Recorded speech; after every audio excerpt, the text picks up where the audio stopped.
welcome back to week 3 of our C2 Novel and Vocab review. And did everyone have a good time in our last video? I think so, me too. So we're back again for another video for us so that we can get better at our vocabulary and understand our novel books a little bit more. If you were here already last video, you do not have to watch this. You can go ahead and skip it over because it might be a bit boring. For those who are new and watching the video for the first time, hello, my name is Miss Kimberly. And this is a picture of me when I was in 3rd grade, just like you guys. The goal of our session in this video is to have students understand each word in our vocabulary workbook and be cognizant to know and understand some of the phrases from the novel that may be a bit difficult for us to understand. So again, I've been a teacher at M.I. for many years, 대치소초 분당센터, and now I'm here to help you guys online. Let's go. What is today's agenda? 1, we will go over our week 3 vocabulary. So if you do not have this right now, please go ahead and get your vocabulary workbook. 3, 2, 1. And then we'll be going over some example sentences that we've made with the words from week 3. Then we'll go over our difficult phrases from the novel. So do you think you need this book? Yes, you do. So hit pause, go ahead and get your book, and have these two in front of you before we move on. And our final step is for everyone to do a little bit of a review and self-study. Did everybody study last week? I hope so. Again, you can review week 2 video for the vocabulary test that will be coming up soon. Again, if you already saw this part, go skip. Go to number 1 in vocabulary. If not, if this is your first time here, keep staying and listen. So what we'll be doing first is going over the vocabulary week 3 vocabulary words. By learning the definition, the synonym, and antonym of the word and part of speech, this can significantly, greatly improve our reading comprehension and understanding of the novel. Therefore, it's great practice for us here to really understand what we're talking about in the words. Then, in the same section, we're going to have some more example sentences. This is to help with our writing. By looking at a variety of example sentences with the words from our novel or from the vocabulary workbook, we can learn how to use the word in different sentence structures, and this will help us later in our writing class as well. So enough with the introduction. Let's get started for real now. Everybody ready? Great. So if you turn to page 16, it should look like this. Okay, we'll be going over week 3 words. And as you can see, this picture is the same picture up there. Okay, so let's get started with number 1. Everybody repeat after me and say, nauseous. Good. Nauseous. The synonym of the word is queasy, which means you don't really feel very well, as you can tell from the picture here. I'm just kidding. Nauseous here is an adjective. It's a feeling as if you may vomit. But Miss Kimberly, what if I don't know what the word vomit means? I'm here to help. Vomit means to have a feeling that you're going to throw up. Okay? There are many reasons why you may feel a bit nauseous, but let's look at the first example sentence at the very top. It says, I felt nauseous after getting off a roller coaster. Roller coasters have very big uphills, and they go down, and they have twists and turns and loop-de-loops. After a roller coaster, if you're not very familiar with all of those movements and the fast ride, you may want to feel a bit like you're going to throw up afterwards. So, nauseous. Let's read the sentence again together. I hope I can hear you. Ready?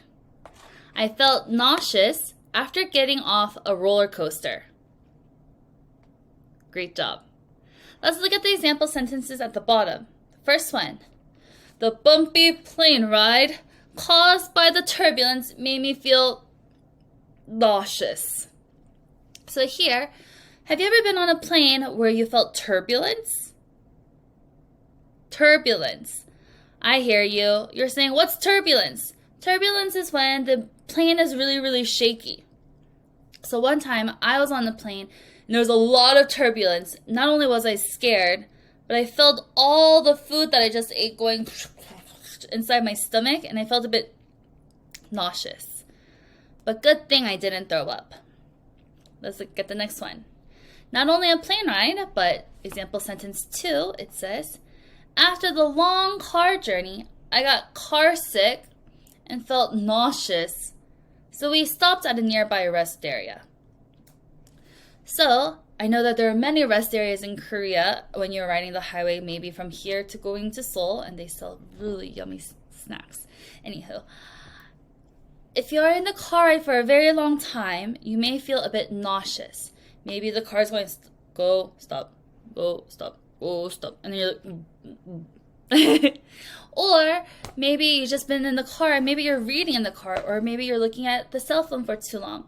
You may feel a bit nauseous. Everybody understand? Let's say the word together. 1, 2, 3. Nauseous. Nauseous.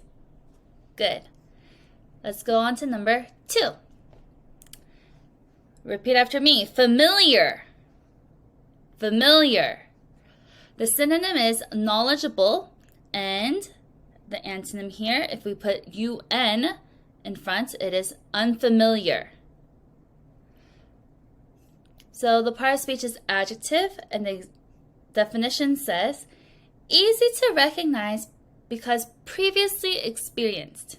Meaning I'm able to recognize it and make a connection because maybe I've seen it before, or maybe I've learned about it before. The example sentence says, I'm familiar with my way around Paris because I've been there several times. So familiar. The example sentence says here that I've been to Paris several times. Therefore, I am familiar. I know my way around Paris. I know that if I take a right turn here that there's a cafe. I know that the street before there is maybe a museum. Because I've been there several times, I've experienced Paris before. I am familiar with my way around, how to get around in the streets. Let's read the sentence. I'm familiar with my way around Paris because I've been there several times. Good job. I heard you repeat after me. Good work. Good work. Let's go to example sentence at the bottom. 1. The melody of the song felt strangely familiar, as if I heard it before. Have you guys ever listened to the radio before or heard a song that you're like, oh, I know this song.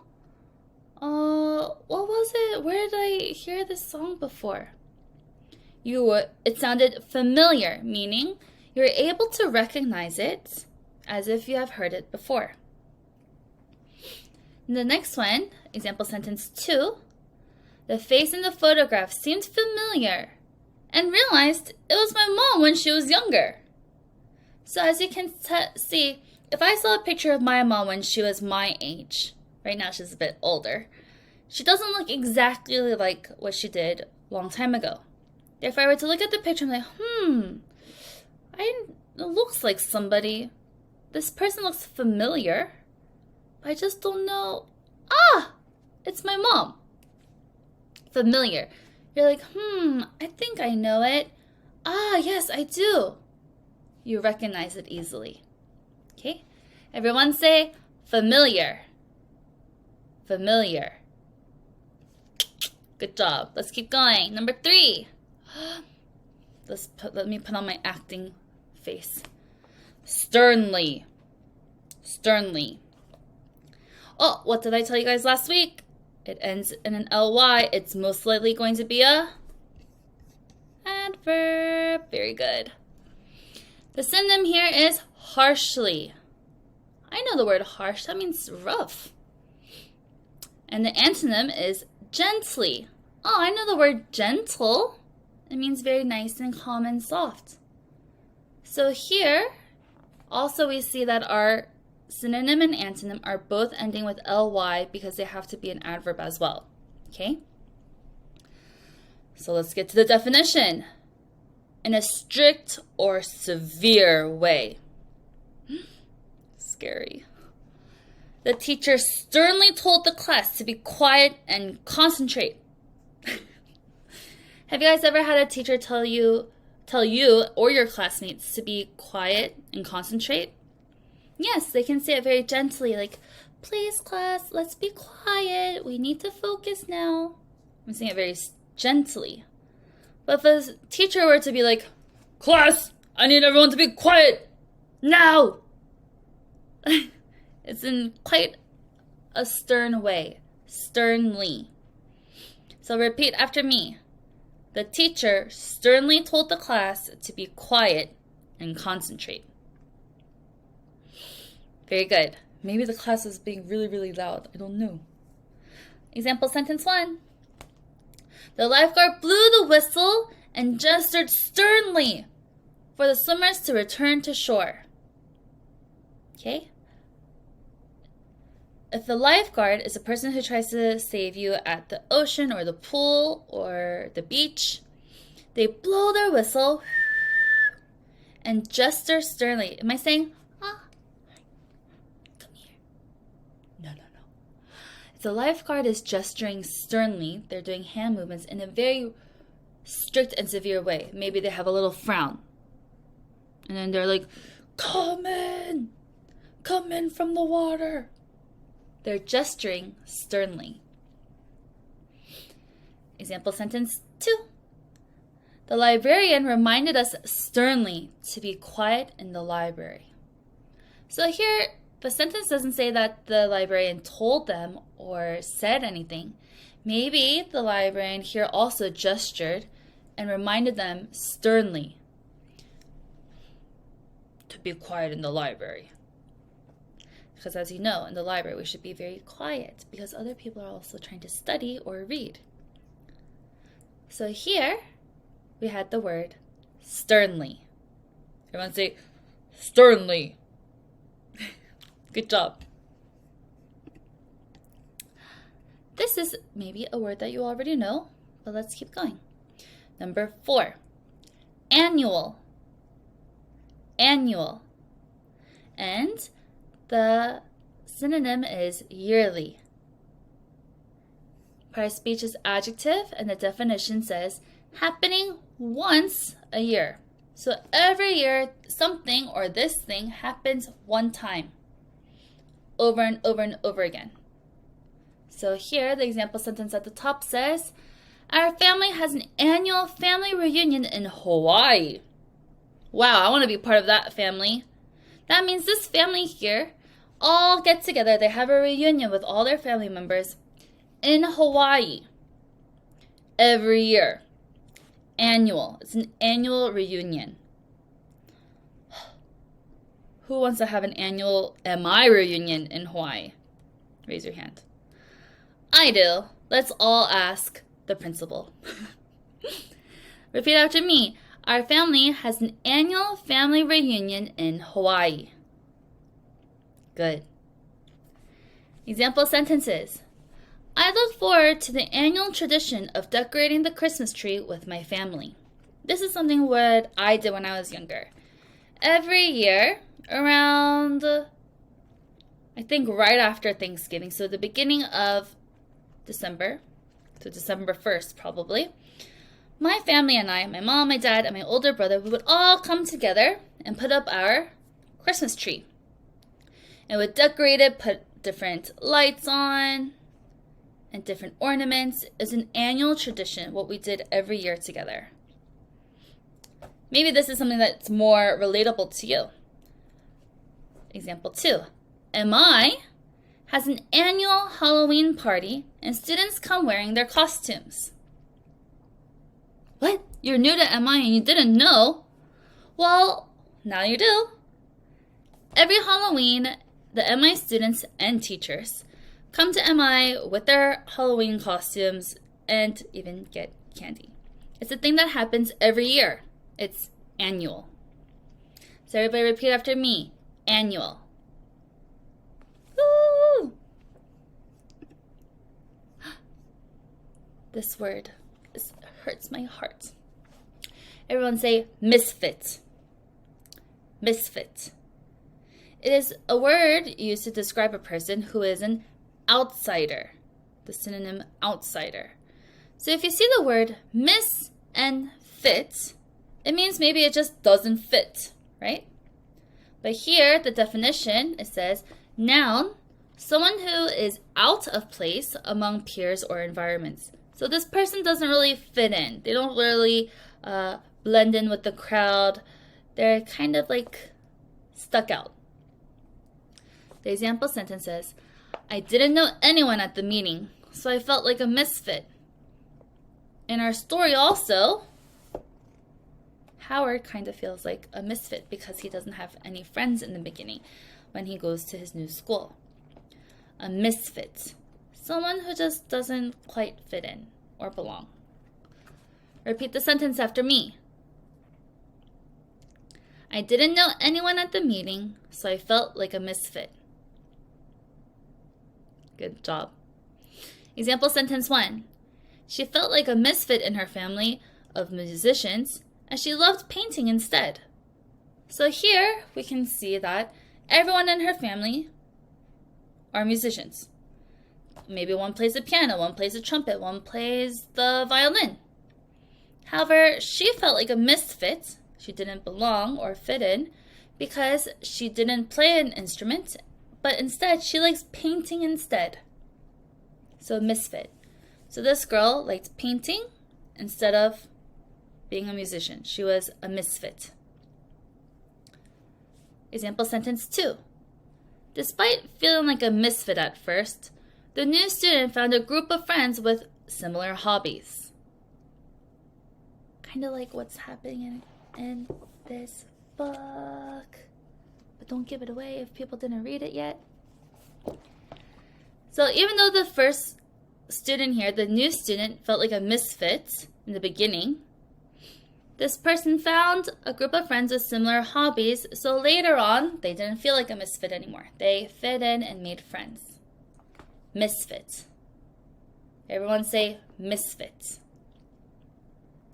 Good. Number 6. This word's so long. Do you know how many syllables there are? Reluctantly. Reluctantly. 4 syllables. Again, repeat after me. Reluctantly. Reluctantly. Again, ly. We know it's an adverb. And the synonym is hesitantly. Hesitant. I know some people may know what hesitant means. Anyone? Reluctantly and hesitantly both mean in a way that shows that you are not willing to do something and therefore very slow to do it. So say that your mom says, all right, time to do homework, but you really don't want to do it. So it takes you really long. You're like, let me get my pencil case. Where's the pencil I can use? I don't know. Where's the pencil? You're reluctantly doing your homework, or you're reluctantly looking for a pencil because you didn't want to do your homework. So here at the top, it says, I reluctantly jumped into the ocean because it looked pretty deep. Meaning you're about to jump, but then you're like, wait a minute, the water, it seems kind of deep. I don't know if it's safe. And then you have all these thoughts happening in your head. Reluctantly, meaning you kind of slow to do it because you all of a sudden don't want to do it anymore. Reluctantly. Example sentence 1. Sarah sighed and reluctantly put away her toys when it was time for bed. So again, here we can see that here, this student, Sarah, reluctantly put away her toys, meaning she slowly and she didn't want to put it away because, why? She didn't want to go to bed yet. She still wanted to play. Example sentence 2. The students reluctantly went back to class when the bell rang at the end of break. I hope none of you are like that. I hope when the bell rings, you're like, yay, class time, and go. Oh, but not running. So the students here reluctantly, they're like taking long steps and slow steps to class. Reluctantly went back to class when the bell rang. Good. Everyone say reluctantly. Good job.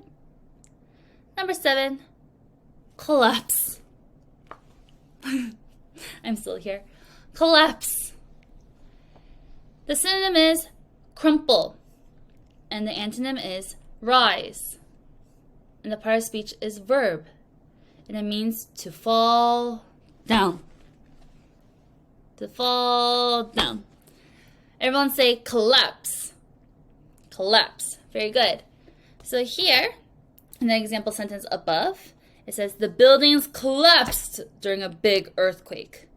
As you know, the earthquake is when the ground shakes and maybe the foundation of the house wasn't so good. So the house crumbled. It fell down. As you can see in that picture above. It collapsed. Say the sentence with me. The buildings collapsed during a big earthquake. The buildings collapsed during a big earthquake. Good job. If you think of collapse, maybe the first thing you think of is example sentence 1 here. During the game of Jenga, the tower would collapse if you removed the wrong block. So I know, if you don't know Jenga, it's when you put 3 blocks this way, 3 blocks this way, and you just keep stack. And then you have to take one out at a time and put it back up. But if you took out the wrong piece of the Jenga game, the whole thing would collapse. It would fall down. Example sentence 2. After running the marathon, I felt like I was going to collapse. A marathon is when you run for a really long time. I forget how long it is, but it's a very long time. And you're running for hours and hours. And then at the end, when you finish, you feel like you want to collapse. Because your legs are tired and you just want to fall down and sit and take a breather. Everyone say collapse. Collapse. Number 8. The word is adjust. Adjust. Our synonym here is adapt. Sometimes, here's another hint. In order to remember synonyms and antonyms, maybe the words look similar. Just like here, adjust starts with AD, and our synonym, adapt, starts with AD. Maybe this can help with a vocabulary test in the near future, or maybe on your homework. Who knows? Adjust, and it is a verb. To change something slightly, especially to make it correct, effective, or suitable. Meaning we're trying to change something so that it could get better. Example sentence says, I had to adjust all the plans for our trip. Maybe something went wrong. Maybe they went a day early or they had to go a day late. They had to adjust. They had to change their plans and schedule for their trip. Everyone say, adjust. I had to adjust all the plans for our trip. Good. For example, sentence 1 at the bottom, it says, I had to adjust and tune my violin because it sounded off pitch. I don't know if any of you play piano. I've been using my pencil case a lot. So, or not piano, violin. Pretend this is my violin. But it sounds kind of off pitch.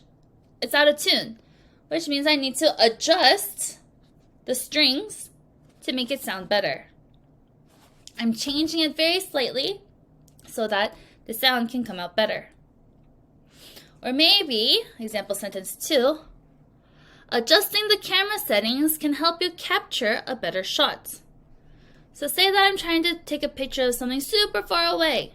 Would I just take a picture like regularly and just go, oh, no, I would adjust the settings, change the settings of my camera, maybe zoom in so I can see the far away picture. Okay? Adjust. Everyone say adjust. Adjust. Great. Woo! We've finished half of our vocabulary words. You can pause, go get a drink of water, eat a snack, stretch a little bit, take a little breather, and then come back. If you're ready to keep going, let's go on to number 9. At the top of page 17, it says blend. Everyone say blend. Blend. And the synonym is mingle, and the antonym is separate. Part of speech is verb, and the definition says to mix or combine together. And the example sentence at the top says, all the furniture in my room blends well with the walls. Maybe it mixes well and it combines well. Blends. It looks good together. Blends in well. Repeat the sentence after me. All the furniture in my room blends well with the walls. Good. Let's look at another example sentence down here. It says, if you blend yellow and blue paint together, you get a shade of green. I'm mixing it and combining yellow and blue to make green. Maybe you guys have done this in art class. I have with paint. Or it doesn't have to be physically mixing and putting together. It can say like the top example 2. The band worked together to blend the sounds of their instruments to make a melody. This here means they make, one has a violin sound, one has a cello sound, and one has a piano sound, and they all work together to blend in the sounds of their instruments to make a nice song, to make a nice melody. Blend. In our book, also, later on, I'm going to just say it very quickly, it says that Howard tried to blend in with the walls during lunchtime. In that sentence, it means that Howard was just trying not to be seen. He wanted to be one with the wall so that no one would be able to see him. But you should go look that up on your own. Or maybe if you already understood that when you're reading it. Good job. Number 10. Everyone say fluffy. Fluffy. Ah, it's so fluffy. I think that's from a movie. I'm not quite sure, but the synonym is soft. And the part of speech is adjective. And the definition says soft like wool or fur. So to have some fluff, it's probably soft because it has some wool, or maybe it's fluffy because it looks like fur. Or maybe it's just fluffy because it's soft. The example sentence here says, the marshmallows looked so fluffy and soft. I had a student who used to love marshmallows. Also, quick tip. Some students may say and call this marshmallows because it has an A. But with English pronunciation, we call it marshmallows. It's kind of more like an E sound. Marshmallows. So the marshmallows looked so fluffy and soft. Did you say the sentence? If not, say it with me right now. The marshmallows looked so fluffy and soft. Good. Example sentence 1 over here. The cat curled up on the fluffy blanket for a cozy nap. My cat always likes to take a nap on a fluffy blanket, meaning it's not just flat, it's fluffy. It's soft and has a lot of cushion inside and cotton for it to be all snuggled up together. Or example sentence 2, if you look up in the sky, The clouds in the sky looked fluffy like white cotton balls. So if you were to see like a cloud that's like really puffy like this, it looks like a cotton ball. They're fluffy. They look soft. Everyone say fluffy. Fluffy. This one's also a long word. Everybody ready? The word is anonymously. Anonymously. And we go straight to part of speech, which is yes, ends with ly adverb. And the definition says, without the name of someone who has done a particular thing being known or made public. What does this long definition mean, Miss Kimberly? It's too long. It just means without your name. No name, anonymously. The example sentence says, the donation was made anonymously by a group of people. Meaning this donation, maybe a sum of money, was given with no name, anonymously, by a group of people.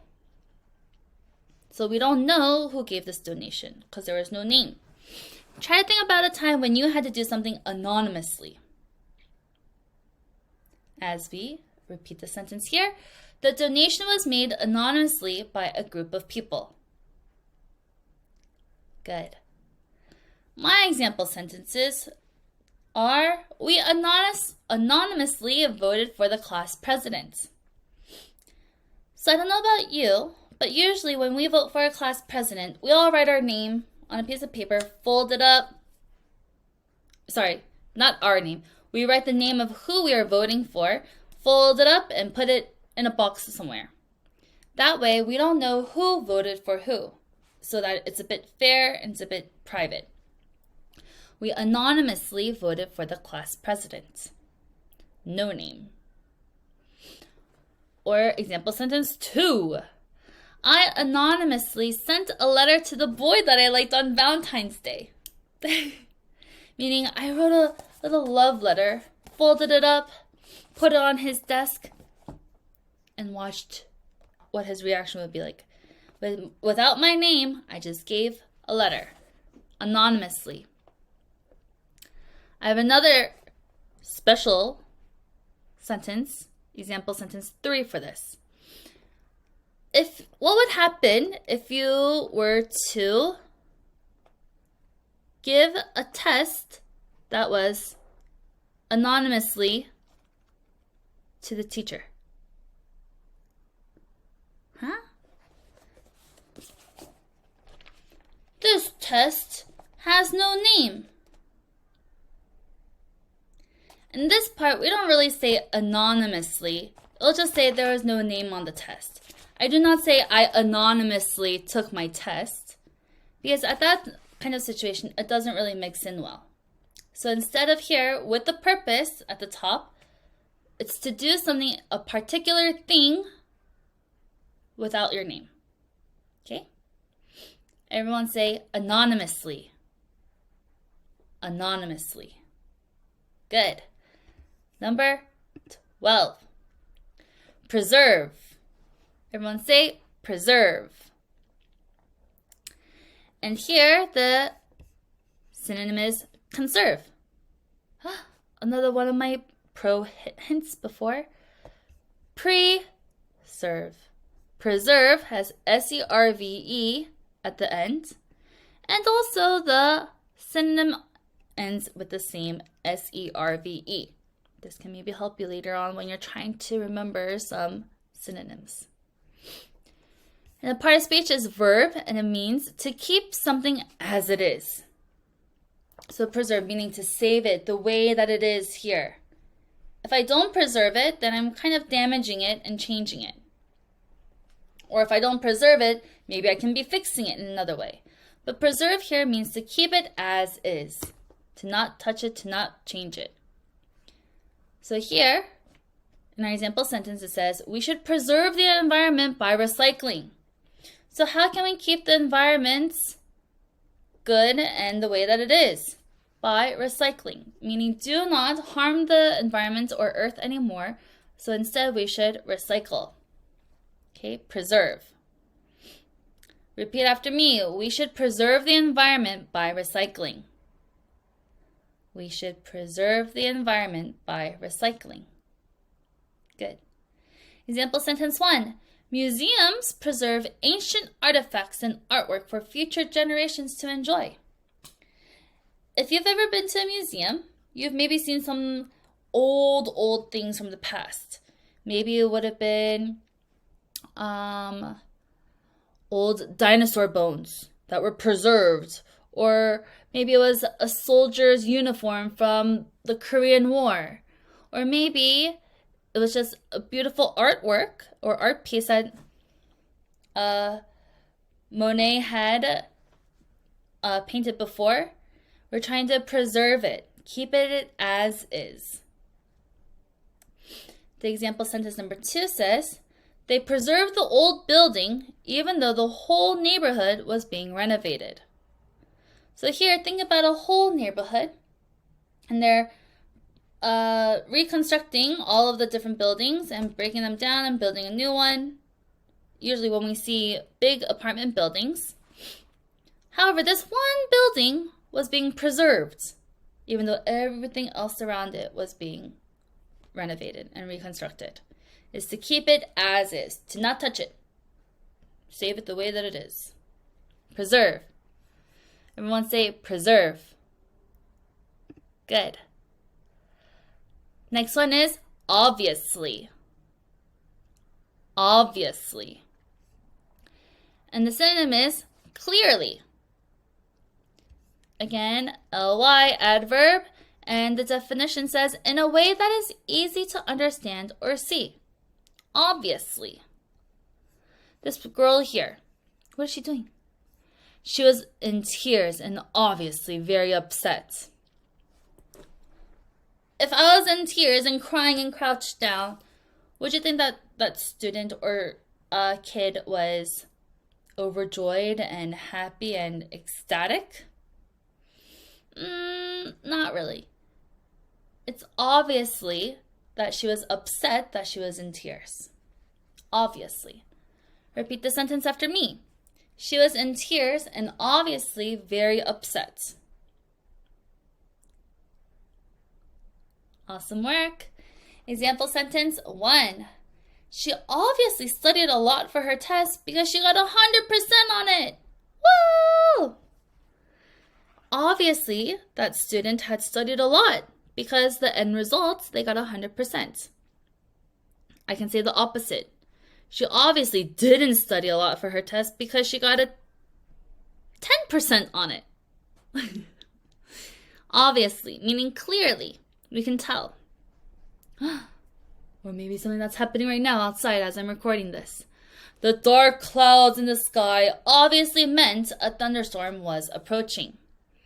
So say if I see dark clouds, does it mean that it's going to be a bright and sunny day? Not really. The dark clouds in the sky clearly, obviously meant that maybe a storm was coming. Obviously. Everyone say, obviously. Good work. Number 14 is creativity. Creativity. And the part of speech is noun. And the definition says, the ability to produce or use original and unusual ideas. Maybe you've heard of the word create, creative, and now creativity. Creativity is the noun, the ability. You're able to think of something that is new and innovative and just your own idea.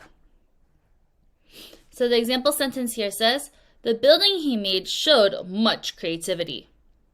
So maybe he built a new building and designed it to not just look like a regular house, but in this picture here above, this building has lots of circular holes or maybe windows.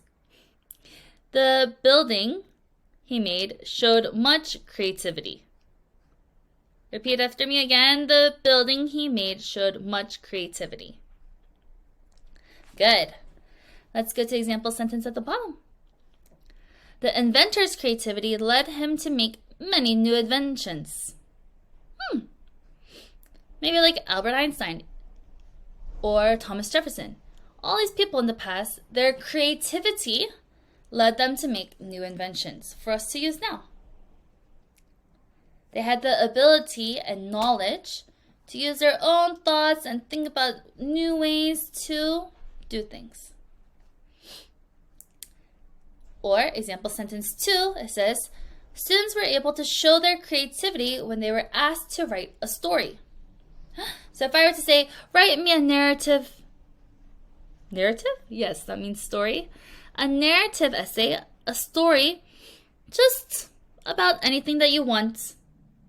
One student can maybe write a story about how these animals are talking and they had to go on an adventure. That shows their creativity. Or maybe another student were to write about robots and how robots were fighting villains, and that shows their creativity. The ability to make and use original and new ideas. Everyone say creativity. Creativity. Good. 15, we're almost there. Remains. Remains. And the synonym is ruins. Here I would remember it as they both start with R and they both end with S. Remains and ruins. What does it mean? It's a noun and they are the things or parts of something that continue to exist. To make this a better definition, I can say things or parts of something that were maybe built and in good condition, but now there's only some parts of it left over. Some parts of it left over. The remains.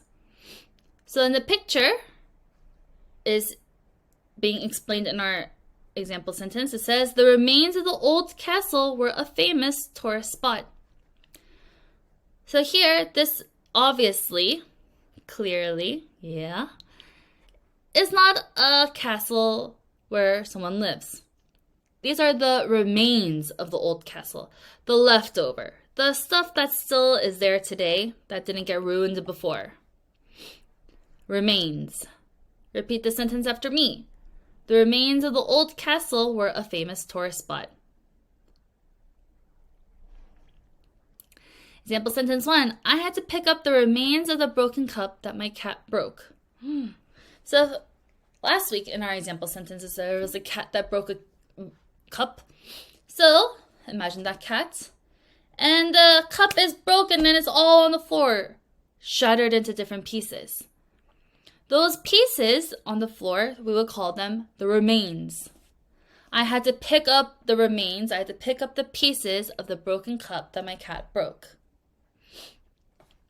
Or, in our example sentences before, we talked about an earthquake and how it collapsed, or the house collapsed.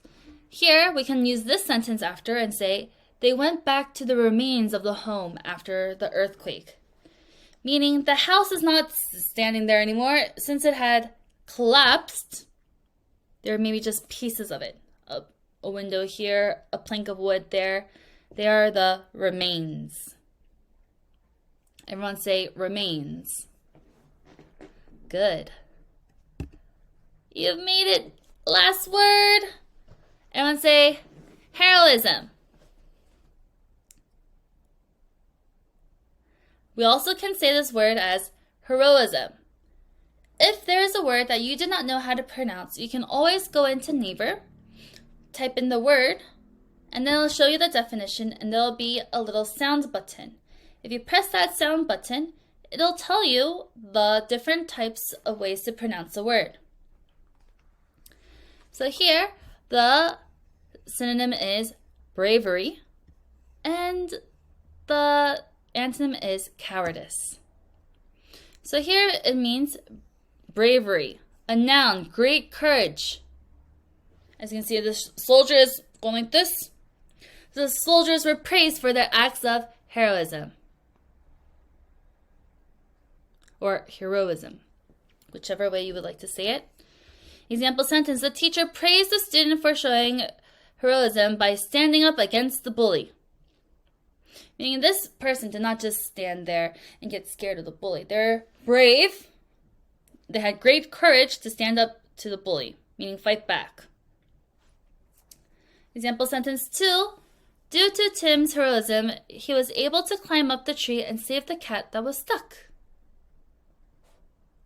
Very good.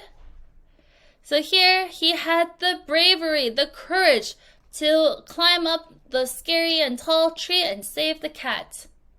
Because now he was a hero.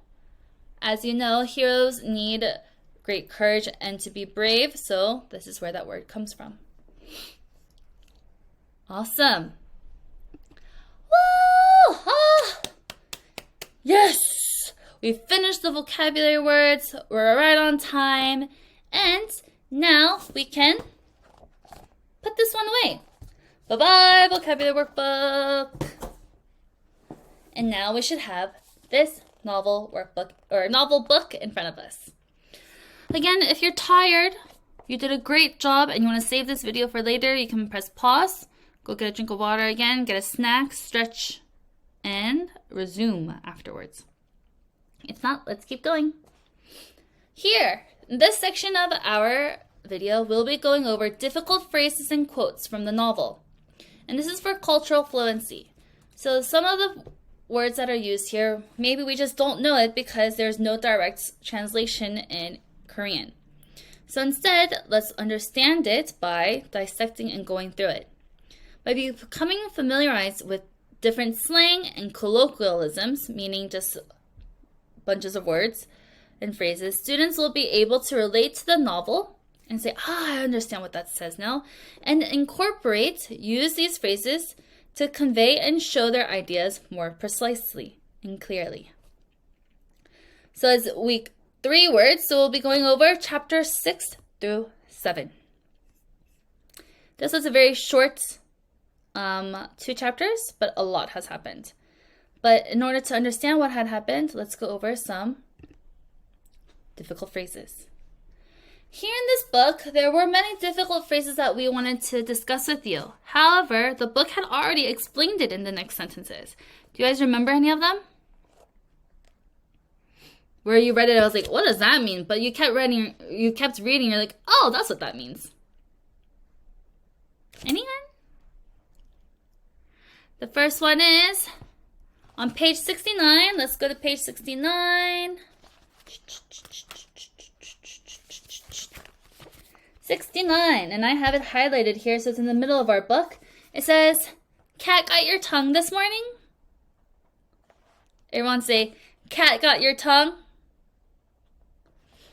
Here, we're like, what does that mean? However, this is when Molly was talking to Howard, because Howard was not talking, and she says, hey, she persisted, what's wrong? Cat got your tongue this morning? Her legs hurried faster and faster, trying to keep up with me. That's what my nanny says to me sometimes. Cat got your tongue, young lady, she'll say. It means that you're being quiet. So here, even though there was maybe a weird colloquialism, a weird phrase that we didn't know, if we kept reading, it told us what it meant. Because Nani says, is what she says when that you're being quiet. So we will not spend more time on that. Next we have, on page 76, I got there first. Aha! Oh, you got there first? Sorry. On page 76, the sentence, sorry. The page number at the top is wrong. Let's go to this first one over here, or the third one over here. It says, horn in. Page 76, horn in. This is when Howard was trying to get some advice from his dad because he still didn't have any friends at school. And his dad said, horn in. Horn in. At the bottom it says, horn in, I repeated, confused. I guess it must be one of those old-time expressions they don't use much anymore. And then it says, his dad explained to him, sure, be a little pushy. Stand up for yourself. So horn in means to just go get it. Do what you want. Don't be afraid, horn in. Okay? Sorry, let's go back to the middle. This quote here. I was scouting him out, which is on page 72. Bad PPT, bad Miss Kimberly. This is on page 72. I was scouting him out. This is when Howard was at recess and he was just looking at the guys playing outside and he was scouting him out. Who was he scouting out? Yes, he was scouting out. Yes. Pete. It says, I guess I was sort of scouting him out to see what kind of friend he'd make. Scouting is what they do in professional sports. It's a sporty word for spying. So later on, in high school, some people from universities come and watch your sports games to scout you out, to try to maybe have you join in their team. So here right now what Howard is doing is he's scouting out some friends. This may have just helped you with your novel homework. So these are 3 that were already explained to us in our book. So make sure, say that you see something and you don't understand, don't just give up. Continue to read because maybe it'll explain it to you. Just like for these 3, it did. Okay? So now on to the ones that were not explained. The word here is potty.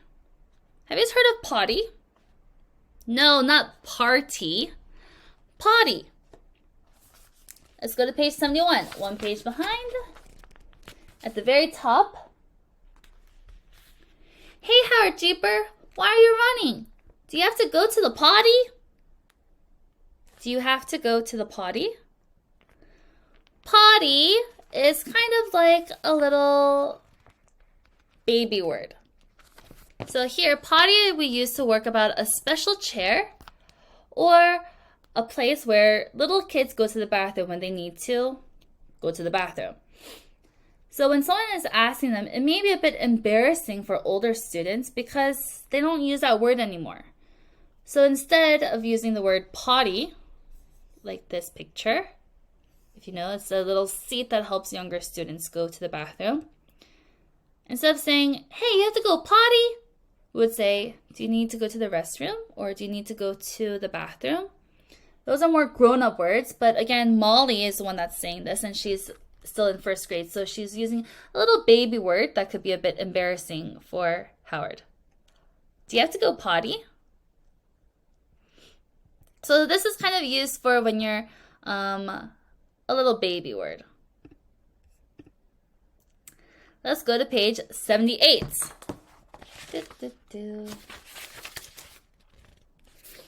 There are 2 parts here, one at the bottom of this paragraph and then one at the next paragraph.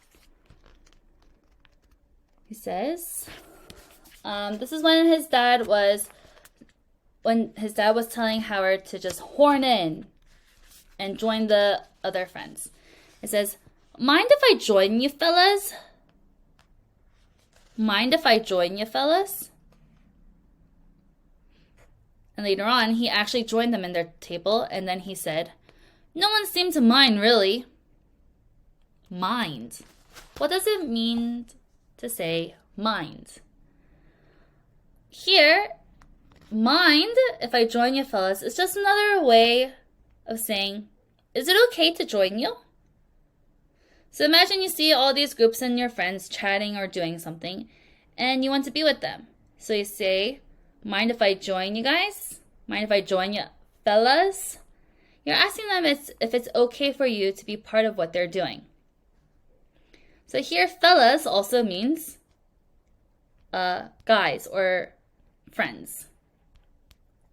Here also it says, no one seemed to mind, so it means no one seemed to really care. Mind if I join you, fellas? Do you guys care if I join you? Is it okay? No one seemed to mind. No one seemed to care. Good. Mind. Try to think. How else can we use this? Maybe if you see me at MI, you can go ahead and let me know in the hallway. mind. Here, this word was used a few times in our book, and it says guts. Everyone say guts. If you go to page 73,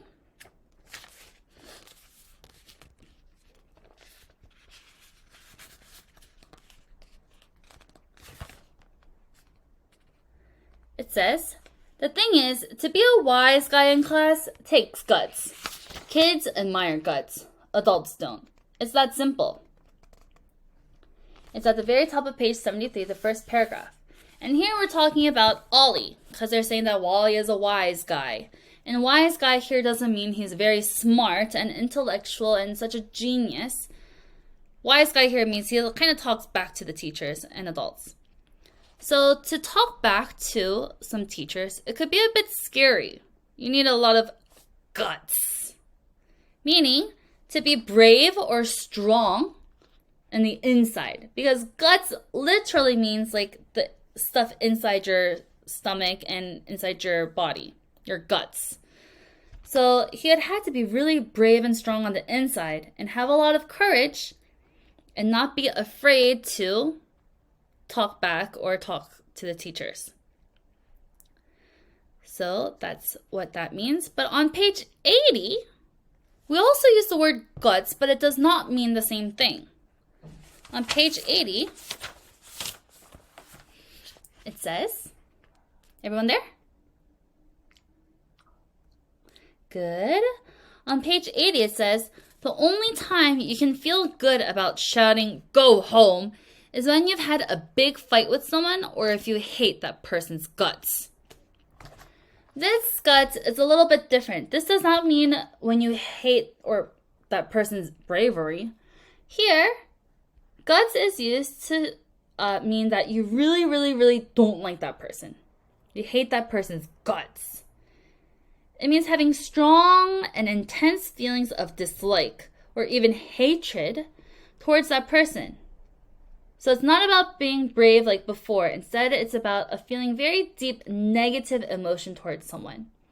So to hate the person's guts means it's not just like, he's okay, but I'm not friends with him. To hate their guts means that you really, really, really don't like him. They're like your enemy. Guts. So here we use guts in two different ways. Guts to mean bravery and courage and having that strong, intense feeling inside you. Or two, guts, meaning when you hate their guts, that you just do not like them at all. Guts.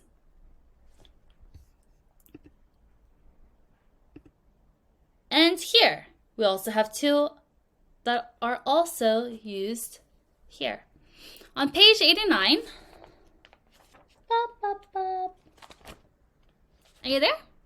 I kind of got here pretty fast. I'll wait for you. Page 89, it says, I guess she was used to getting bad news by now, and she was trying to prepare herself. This is when Howard was saying that he had some bad news for Molly about not being invited to the football game. She was like, Molly closed her eyes like I was going to shoot her or something. I guess she was used to getting bad news by now. What does this used to mean? In this sentence, used to means that someone has become familiar or they are accustomed, they're used to the certain situation or experience because it's been happening for a while. Remember our vocabulary word familiar? They're used to it. They're familiar with it. And that shows that she's had a lot of bad news now, so she's getting ready for it. They're not surprised or shocked or scared. They're just, I'm used to it. I'm ready. They've learned how to handle it emotionally. But right on the next page, 90, in the paragraph here, it says, Molly's talking about that she can be a cheerleader. She says, I can be the cheerleader. I can bring my pom. I used to have 2 pom-poms, but I lost one. So now I only have a pom. Used to have, or used to. first, very quickly, what are pom-poms? Yes, pom-poms are for when cheerleaders have these little shaking thingies, pom-poms, for a game. So she's saying that she used to have 2 of these, but now she lost one and she only has 1. Here, this used to is to talk about something that was true in the past, but is not true so anymore. So the speaker here, Molly, had 2 pom-poms, but now she only has 1 because she lost it. She used to, something that's true in the past, I had 2, but now I only have 1. Used to. Everyone say, used to. So as you can see, there are different ways to use certain phrases in way different meanings. And that brings us to the end. Oh, good job, everybody! Contextual mastery. This is for your review and self-study now. So you can't just turn off the video and say, Mom, I'm done. No. Bring that vocabulary workbook back and bring your novel book and review the words all again. I would like you to read all of the words over again here. Okay? And don't just review the words and read it. I need you to read out loud. What did we just do? We practiced our pronunciation. So I want you to go ahead, turn off the video, and read it all out loud with great, awesome, perfect, accurate pronunciation so that we could do well in class when we review. Also, last part of self-studying is to reread the novel. What? You've only read the novel once? You've only read chapter 6 through 7 once? Read it a second time. Now that you know the phrases that we went over, it will make a lot more sense and it'll help you a lot to understand. All right, everyone. Thank you so much for joining me again. And if you watch this video and you see me in the hallways, please tell me that you watched it. Tell me something that was a bit funny or maybe something that you learned. Okay? I look forward to see you guys in the hallways. I hope this helped. Thank you. Bye-bye.